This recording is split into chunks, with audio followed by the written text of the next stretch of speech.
In the historical empire of Persia, there was a queen named Esther who faced a big problem. Her cousin and father figure Mordecai had insulted a man named Haman by refusing to bow to him.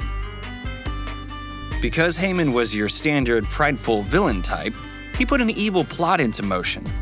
He knew Mordecai was Jewish, so Haman used his influence to convince King Xerxes to kill every Jewish person in Persia, women and children, and especially Mordecai.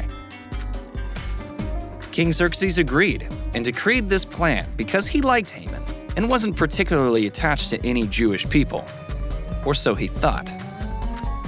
What the king didn't know was that his wife, Queen Esther, was Jewish. She had never shared that part of her life with him before. But now, her position as queen and her Jewish beliefs were exactly what were needed to help others.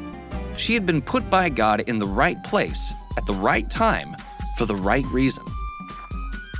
Mordecai sent Esther a message challenging her to change King Xerxes' mind. He hoped she would somehow stop the king from killing their people. She agreed to try this not-so-simple task. Esther knew if she went to the king without an invitation, she could be killed. But she had made up her mind, saying, "If I die, then I die." She bravely put on her royal robes and went to the king. He was amazed by her beauty and asked what she needed. She cleverly asked to throw a banquet and put Haman on the guest list. Haman arrived at the banquet completely exhausted from constructing a structure where he could publicly hang Mordecai for his insult. At the right moment during the feast, Esther revealed to King Xerxes that she was Jewish. And because of his decree, not only were her people's lives in danger, but her life was too. Esther grandly exposed Haman and his evil plot, causing King Xerxes to fly into a rage. He ordered that Haman be publicly hanged on the very same structure intended for Mordecai's death.